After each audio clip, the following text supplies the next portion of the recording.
Whether you're importing media from a file, importing media off a card, or capturing from a camera, Final Cut Pro allows you to set your preferences so you can analyze and sort that media on import. In an earlier movie, we looked at our preference settings for import. Once again, go to Final Cut Pro, Preferences, or Command Comma, and open up your preference settings.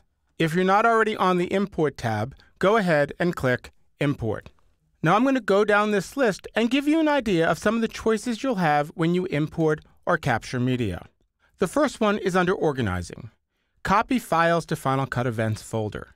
This is an important checkbox to choose to check or keep blank. If you have it checked, whenever you select a file on your hard drive, Final Cut will always make a copy of your file in your Events folder. Now, if you're importing off of a card, whether the box is checked or unchecked, Final Cut will always make a copy because it assumes you're going to eject the card and record over it. The same is true when you capture something from a tape. Import folders as keyword collections. If you've organized your media on your hard drive in folders, when you import it into Final Cut Pro 10, it will add the metadata to the clips about the folders that it came from, so you can quickly sort your footage based upon the name of the folders that they were stored in. Under Transcoding, create optimized media. What this means is that if you've recorded on a format such as H.264, or P2, or AVC HD, which are all highly compressed, long GOP formats, GOP meaning group of pictures, Final Cut Pro will convert this to a format that's very easy for a computer to playback and edit with. Create proxy media is very similar, but instead of creating very large files, a lot of times you want to create a smaller, not quite as sharp file, but one that's easy to use on a laptop or very portable that you can move on an external hard drive. When you import media, you can also analyze it. Under the Video column, you can analyze your footage and determine if the camera was shaky, and Final Cut needs to stabilize that, as well as if you need to analyze for rolling shutter.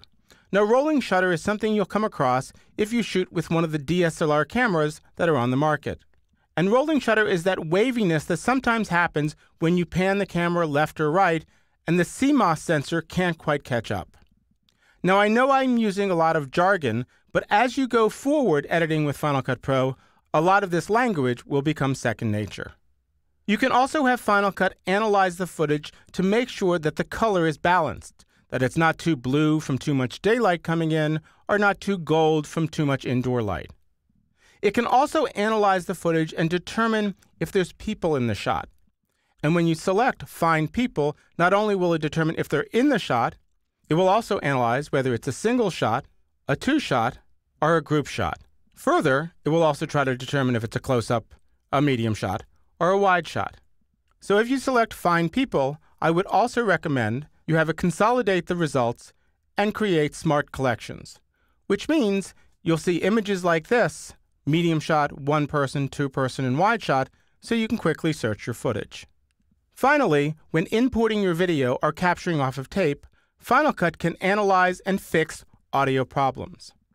So in other words, if you may have 50 or 60 cycle hum from an electrical outlet, background noise, or even if the person is speaking softly, Final Cut will determine if there's a problem. If it's an easy fix, it will do it automatically. If it's a severe problem, Final Cut will let you choose whether to fix it or not and give you controls on the amount of repair that it will do. When some people shoot, they'll shoot two separate audio channels as mono, and other times they'll shoot stereo. Final Cut Pro 10 can determine whether your footage was dual mono, as if you had a separate lavalier and shotgun mic, or if it was recorded as stereo. And finally, if you had multiple channels when you recorded and some channels were turned off or there was no mic plugged in, Final Cut will automatically remove those channels when it imports the media. In the rest of this chapter, we're going to look at a variety of media that you can import from. Importing media that's a file on your hard drive, importing media that might be on a compact flash, an SD, or a P2 card, importing from iMovie projects, capturing off of tape, as well as creating something called a camera archive.